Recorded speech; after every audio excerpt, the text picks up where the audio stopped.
Good morning and welcome to the Facebook Live edition of Coffee and Conversation. Technology wasn't playing nice this morning, and I blame no one but technology. So it's good to be with you. Welcome to Coffee and Conversation. Peace be with you. Let's give a little cheers. He's got the tables out. You may recognize my guest this morning, Father Max Cole. Good morning. Good morning. I bring him on because he makes my show infinitely cooler. He's cool. And not only is he cool, but he's a priest and he's smart and he's authentic. And It gives you something to laugh at. You're like the total package. You're like the total package. So I've never asked you.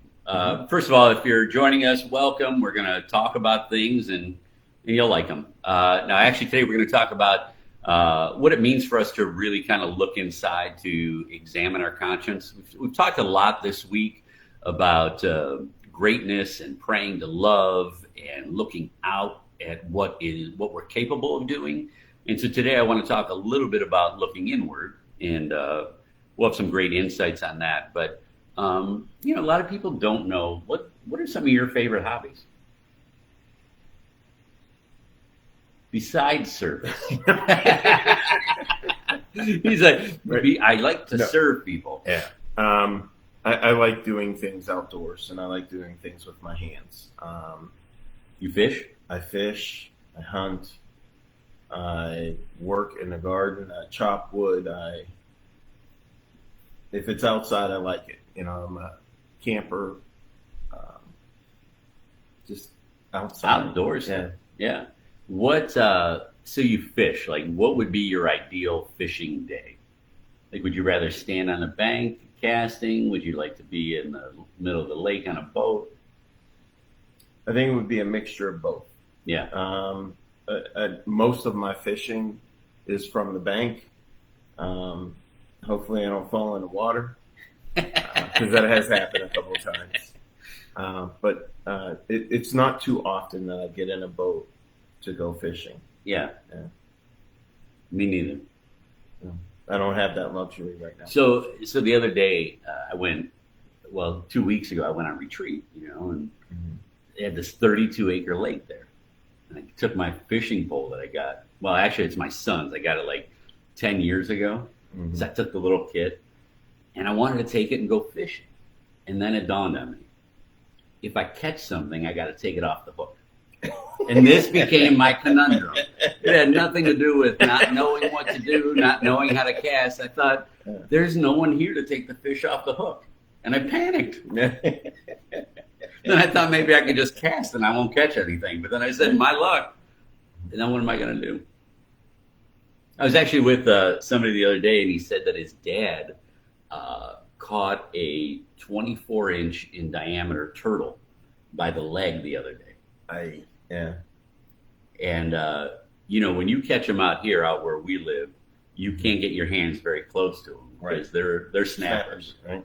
Yeah. There actually used to be a guy at the country club that I belonged to.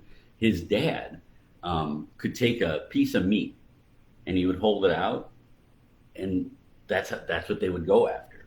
And then if you wanted to harvest them, when they stick that neck out, then you got some soup. Right?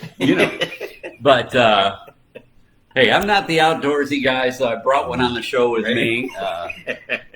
And things are great. It's good to be here again with you. It's been a while since we've been together, and so we wanted to make that happen. But we're glad that you're joining us on Coffee and Conversation. I'm here with Father Max Cole.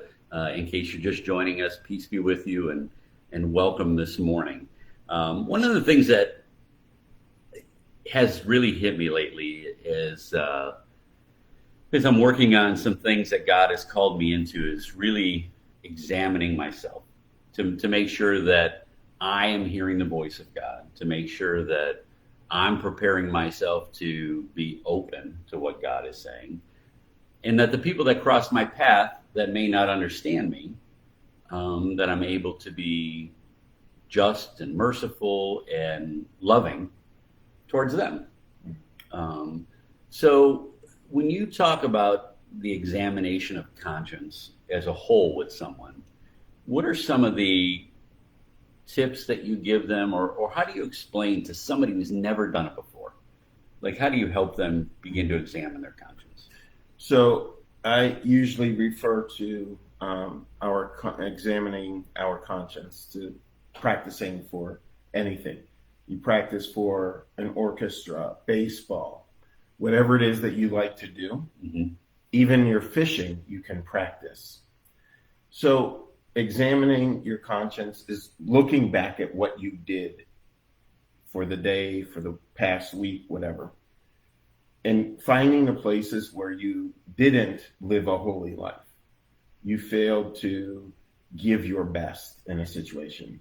Or even if you gave your best, how can you do it a little differently so that it would be truly God honoring? Right.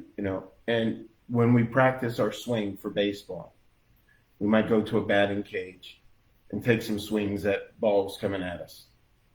Controlled environment, and practicing, looking at where you didn't swing the bat properly. Our examination of conscience going through the day of where didn't I pay attention to God? Where didn't I let God in on this day or this situation? Where did I fail and look just out for myself? Well, and I like the analogy you use, because one of the things that people talk about is that when we practice anything, there is the chance to practice it the wrong way, mm-hmm. and to build habits that are wrong, or habits that become something that hinder us later on. And so I think that even in that analogy, that we have to say, like, at the end of the day, yeah, I was pretty holy today. But then when we really look at it, it was like, were we? Like, you thought you handled that situation, right. Well, because you really told somebody about that they needed faith. But did you do it in truth and love?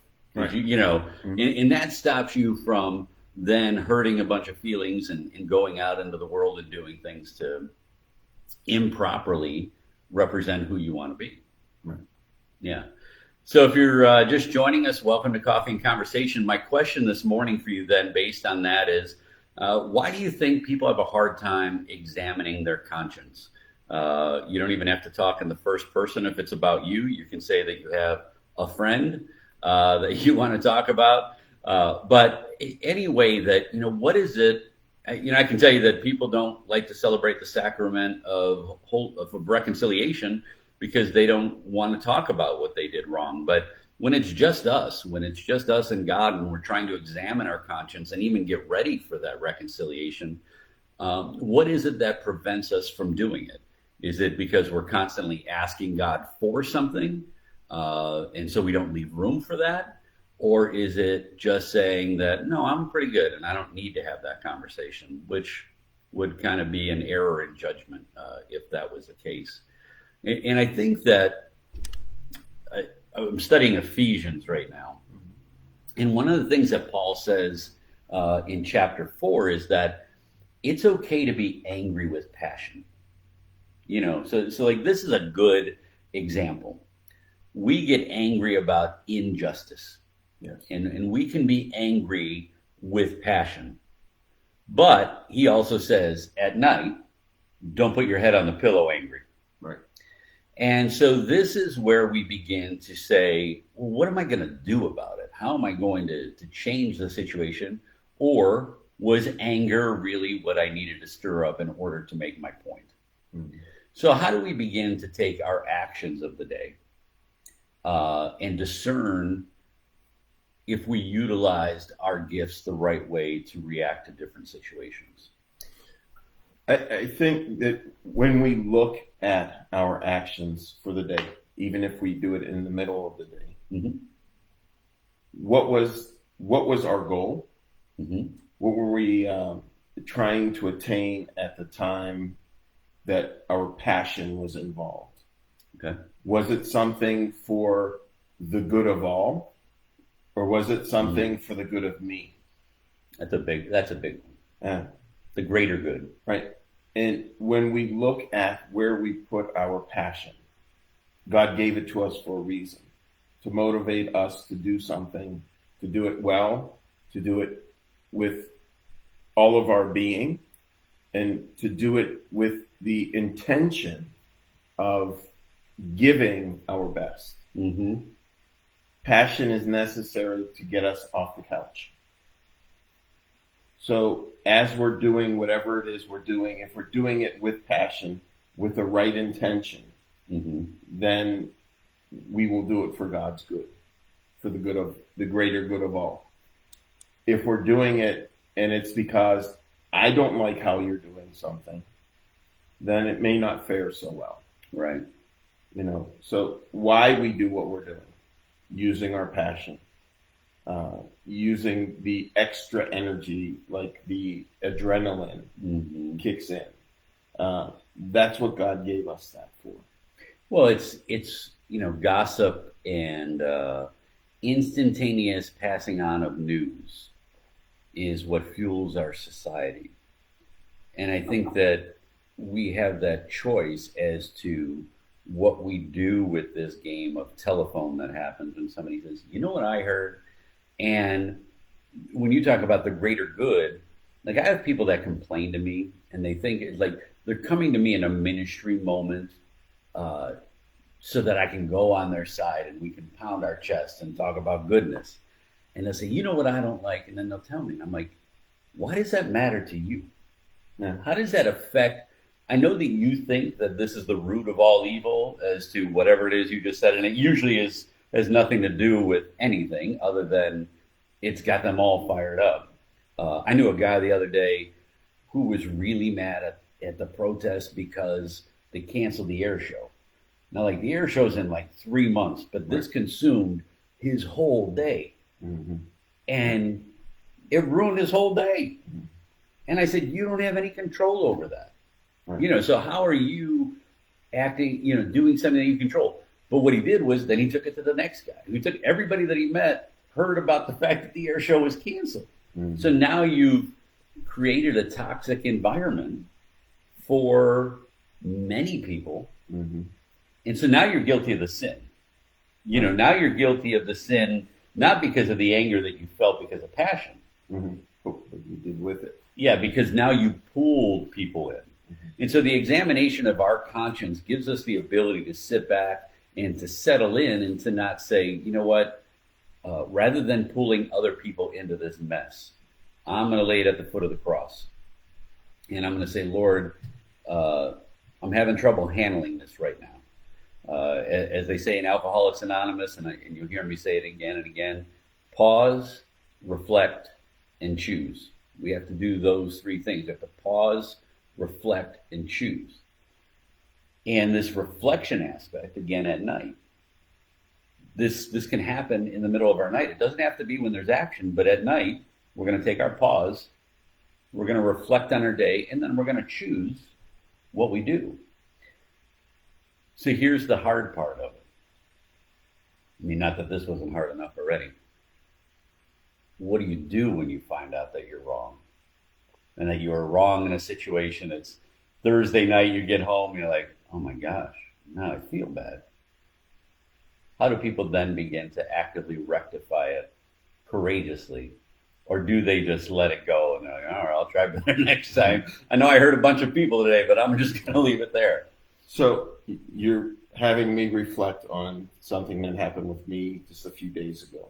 Okay. Things didn't go the way I wanted them to. Things kept coming against me. And I surrendered to God. Terror on nice every side. And it was. And I surrendered to God early on. I'm like, this is not what I intended for this day to be like. Whatever you're doing, I give. I give up. You win. I say, Uncle, I'm out. right? And I even said to another person, I'm saying Uncle to God. He can have his way, and he can do whatever he wants to, because I know I have no control. This isn't the way this day is supposed to be. Yeah. So more things happen, and I'm like, I surrendered already, and I got angry because I surrendered. And it was still happening. Yeah, right. Which was his proving to me that just because you give up doesn't mean that, it's over. You're still not controlling this. And, after that happened, then the day just became his. Yeah. But even at the point of my surrender, there was still, I wanted to control it. Yeah. I hurt some people along the way. Once it was back in God's hands and I wasn't trying to manipulate it, I went back and I said, I'm sorry. It was more meaningful. The day was more meaningful to me because of that surrender. Yeah. Than me trying to say, they'll get over it. They'll get used to me being me. It wasn't about me. It was about, how does God get glory in this day and these events? Yeah. So he humbled me. He corrected me, but he also led me on this journey of love and forgiveness. It's kind of like when we were back in kindergarten, we need one of those charts where you can put a gold star on your day. Yes. Mm-hmm. Father Max had a blue day today. Right. But in the end, he was able to rectify the situation. Like, it's a whole movie. Like, one man overcomes the crappiness of life to make it happen. But, Millie said something here that, all failure is growth through grace. Simple, not easy. I was talking to a man that I met yesterday, and a new friend, and he works in the trades. And so he hires a lot of people who come out of prison, to be in the trades.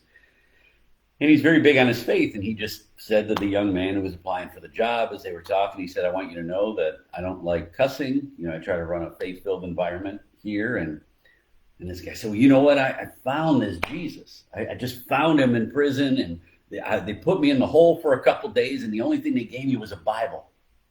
He said, I love this Jesus stuff. I feel great. Like, I want more of this Jesus. And he said, okay. He said, I just want you to know that you are not going to feel great all the time. like there is a hard part that comes to this.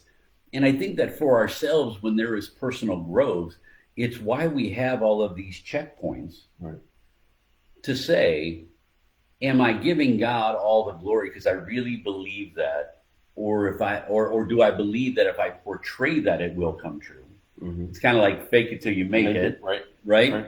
That doesn't work with faith, by the way. Like, it can work in life. I used to tell my kids, like, if you don't belong to a country club, but you walk in and you act like you're a member, you can get on the course if you want.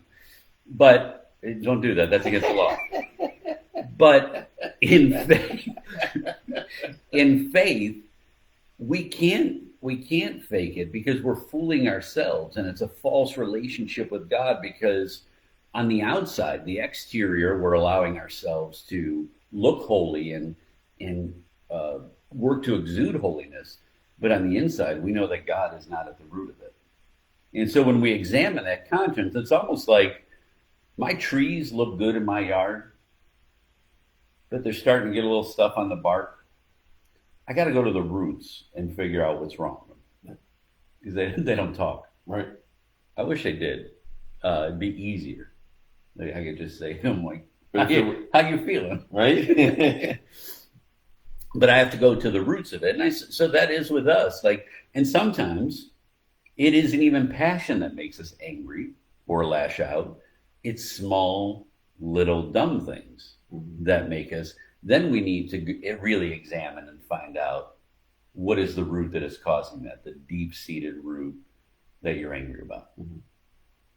So a lot of things are a reaction to what's already inside. Correct. So if I'm not in the right place, the little things can bother me. When on a normal day, on a day that I am connected in my relationship with God, those things have no effect on me at all. True. So I'm not in the same place, and I'm not in the place where I need to be on those days that these little things affect me.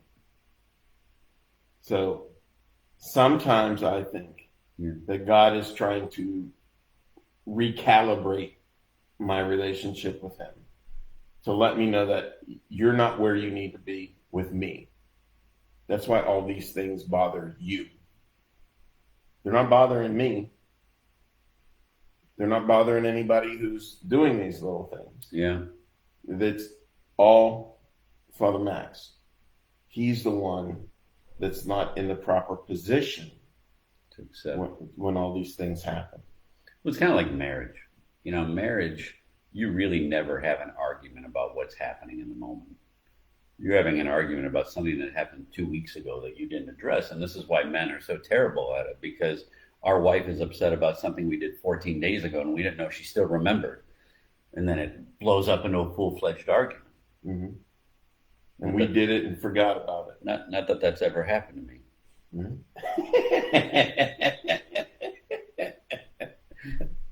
Let's see what other people have to say on that note. Yes, surrender is liberating. Nice face, Amy. It's exactly how all the Browns fans feel. Man, Ted, he loves the Browns. Mother Teresa says we all need to focus on is alleviating other sufferings. That's true. How do we become more compassionate and loving is all that matters. Very true. Let's see what else we got here. We really don't like to acknowledge our faults when we failed in certain situations. Well, but it's true. Like at the end of the day, good morning, Sonia Whelan. You said hi a long time ago. I'm just scrolling through. Facebook doesn't, since we're using Facebook, it doesn't scroll the same way the other chat does. So I don't even know what I was going to say. So I'll segue. So if we're examining our conscience, what do we do when something becomes too big for us to handle? Fall down on your knees and pray, because that's what God's trying to get you to do anyway.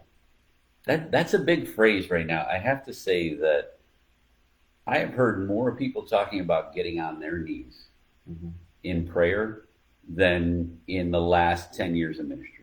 In the last 60 days, the amount of more of my brothers and men that I talk to that are trying to journey, that God, I think it's something God is asking us to revert to. He's working on us. Yeah. We need to pray.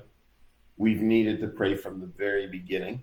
And I think in the events that are transpiring in our world, that God is leading more and more and more people to pray now than ever before. And I think people are realizing, with the quarantining and, isolation, that we have two options.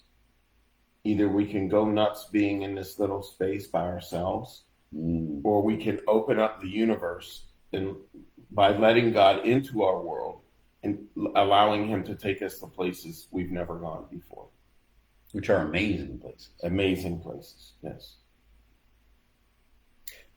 I think that when you have that relationship, what begins to overshadow the darkness is the illumination.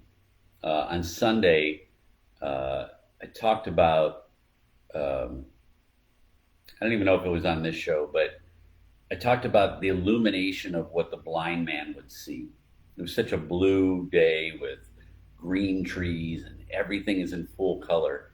And the blind man, after Jesus heals him, would have been so overwhelmed with brilliance that he even would have had to process that brilliance. I think he would have passed out, honestly. But I think the same thing happens that when we allow Christ to be at the center of what we're examining, then what we see is radiated in a different way. You see things differently. If you can examine what is at the root of your hurt, what is at the root of your anger, and you're willing to deal with that, and you're willing then to give that to the Lord, then what happens is you begin to see everything else differently. And if we do that through prayer, then we look for the next call in which God is calling us to do something more. Now, you might even say at the end of your day, you know what? I examined my conscience. had a great day. Things were really good. I lived a holy life today, and I'm glad that I did. And then you might say it for a few more days, but don't get lazy, because then we have to think, what is God calling us into next? Because we're never stagnant. You know, even apathy is a sin in itself when we take our gifts and we harbor them. Tomorrow, our podcast is going to talk about spiritual direction. So while I have you, one of the big things in examining who we are is to have somebody that we can walk with spiritually. Yes. What's your suggestions for people who are, I think everybody could use a spiritual director, but what are some of the benefits that you truly see as a necessity for people trying to walk with Christ that they can gain through spiritual direction? So spiritual direction is, in my eyes, spiritual direction is somebody walking with you as you journey along, so that you can recognize the places where God is in your life and what he's trying to get you to do. Right. Discerning the Spirit of God versus everything else. So how is God trying to reach you in your life? And what is God trying to get you to do to get out of your life? That you produce something with your life. What's the purpose that God put you here and now? Right. That's spiritual direction. It's that level of holiness that somebody who's a good spiritual director invites the Holy Spirit in. And tomorrow we'll talk about how it's kind of like a spiritual psychologist in some way, but it's for our soul to understand what it's capable of. Yes. And I think that scares people. I think examination of conscience, I think spiritual direction, I think any level of holiness that takes us outside of our comfort level scares people. I think there are several things that scare people. I think not knowing where we're going, not knowing a goal or destination specifically scares people. Right. But I also think that we're afraid to see ourselves, to see the ugliness of our actions and some of the things that we're doing wrong. We want to paint the best picture of ourselves possible. And when we look within, we don't always see what's best. But in order to get there, just like you were saying earlier, pretending, faking it, isn't making it. We need to look at what we're doing and who we truly are, and how do we make the best version, of who God called me to be. Right. It's by inviting God in and allowing God to do some work. We're not perfect, and we won't be until we get to heaven. And when we look at things that way, I know I'm not perfect in any means. Right. I'm probably the worst person I know. Right. And I need to be able to bring in God to make me better. Because without him, I can't do it. Can anybody have a spiritual direction? Or only church? Well, I want to address one thing, and I'm going to ask that question. Did you notice that you said you're the worst person you know, and then I didn't say anything? I recognize that. I know you agree with me. We talked about that before. So our producer extraordinaire, Mrs. Amy Noel in the back, can anyone have a spiritual director? Anyone can have a spiritual director. The thing is, there are a limited number of priests. There are a limited number of religious, and there are lay people who are now going into the spiritual direction program, and they are the people. All of those are the people who we need to go to encounter Christ in a deeper way. My caution is that don't just settle on a spiritual director because they say they are. Take the time, find a good fit, and check out who you're going to.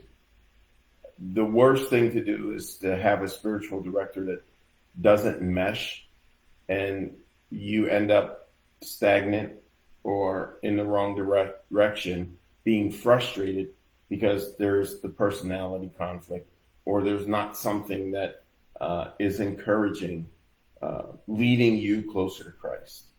Yeah, and if you join in tomorrow, Millie and I will go through the 5 steps to finding a spiritual director, what the benefits of having a spiritual director are, the way that you go about getting one. It's a pretty thorough podcast, really, on why we all can benefit from a spiritual director, but what it really means to have one and how you go about finding the right one. So that I think that that'll be something that all of you watching will want to hear, because you'll think about something that maybe you don't know too much about in a different way.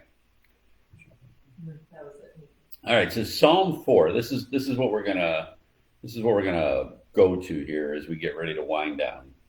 I'm gonna read this. This is Psalm 4, verses 1 to 5. This is what Paul references in Ephesians 4 that I talked about earlier, about how we need to lay our head down at night trusting in God. It says, "For the leader with a string instrument, a psalm of David. Answer me when I call, my saving God. When troubles hem me in, set me free. Take pity on me. Hear my prayer. How long, O people, will you be hard of heart? Why do you love what is evil and chase after lies? Know that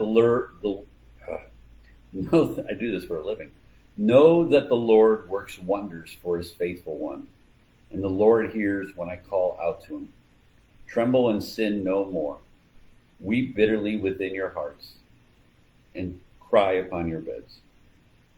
Offer fitting sacrifices and trust in the Lord." This psalm, in this aspect for us, tells us that the world is not going to be exactly what we want. We are going to be frustrated by many people who don't see things the way that we see them. And we're probably going to be the minority. Actually, we are the minority. And we're going to be even more the minority, I think, as time goes on this year, in those who are willing to trust in God's goodness. But God is doing amazing things. We talked about that before. When And I think that we need to be ready to say, "Jesus, I trust in you. I don't know what you're doing. I'm anxious. I'm fearful. But I don't want to be part of the problem. I want to be part of your solution." Not the solution, your solution.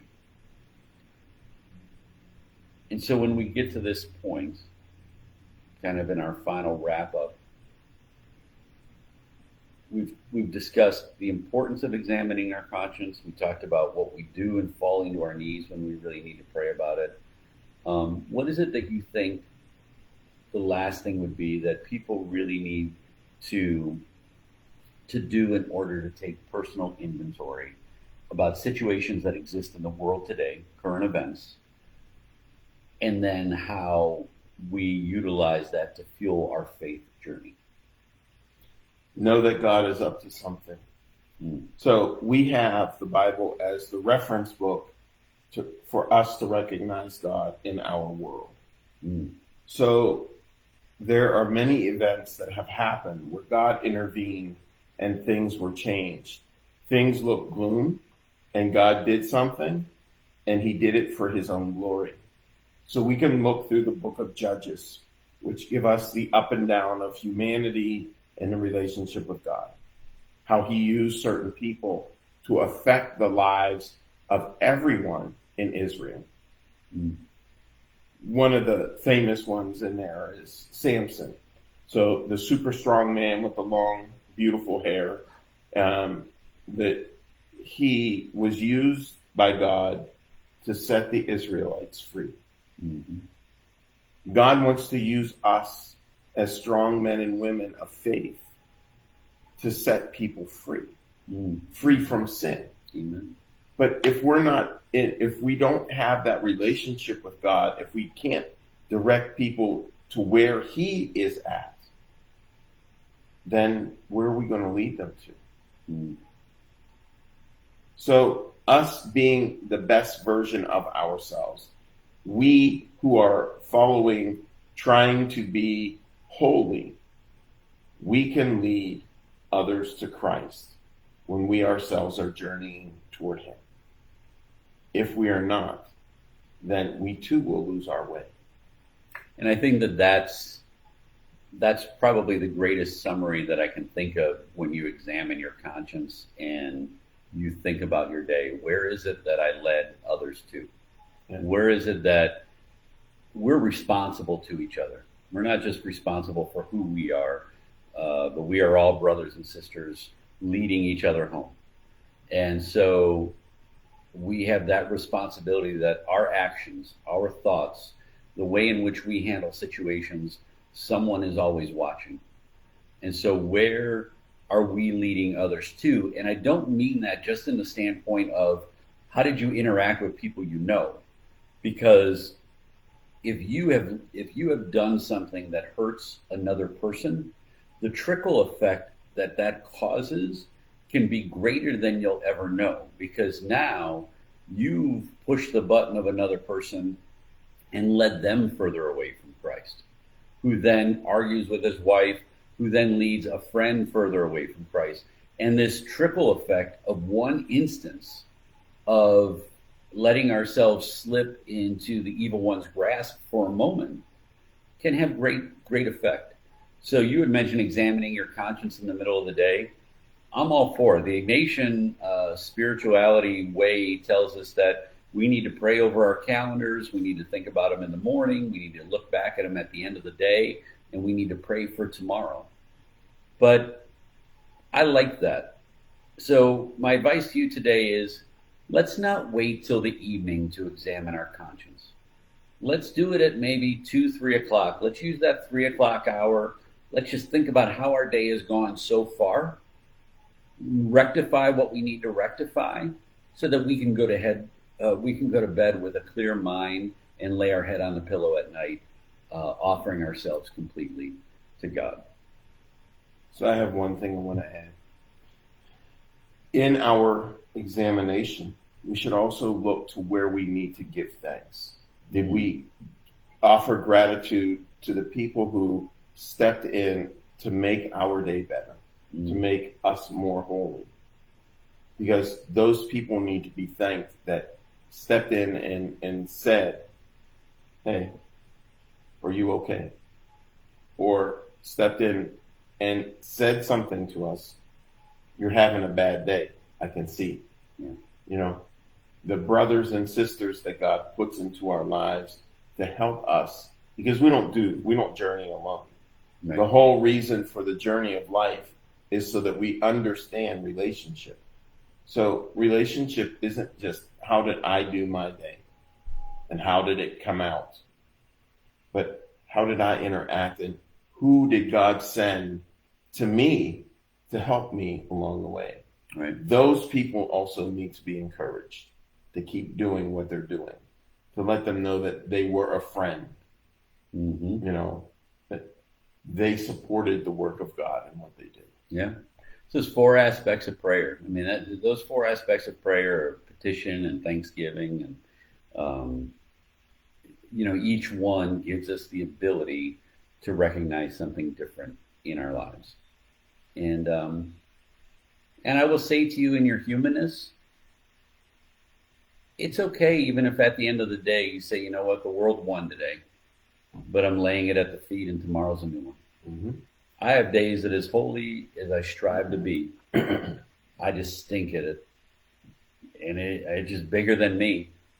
And there's a lot that I need to give to God so that He can beat it with a bigger sledgehammer than He did before. And it takes time. So don't beat yourself up even if it doesn't happen immediately. Keep journeying, keep focusing, and be merciful with yourself and seek out the help that you need for the things that you can't handle alone. I think we'll leave it at that. I love you. It's good to see you. Good to see you. This Good is to awesome. be seen by you. All right, our friends, have a great day. Peace be with you. If you just tuned in, sorry about that. But you can go back and watch the live replay, or if you want more of our podcasts and videos, go to faithandreallife.com. We'll get you everything that you need there. And you can also learn more about Mass times and everything else that's going on at Holy Angels Church by going to holyangelschurch.com. And if you're not Catholic and you'd like to have more information about becoming Catholic, feel free to call into the office and someone will get you the information to talk about going through the RCIA program and learning more about our faith. Have a great day. Examine who you are, and may the Lord bless you and keep you this entire day through. Peace. Love you too. Appreciate that. He waited a long time. Right? I had to examine that. I'll end the video there.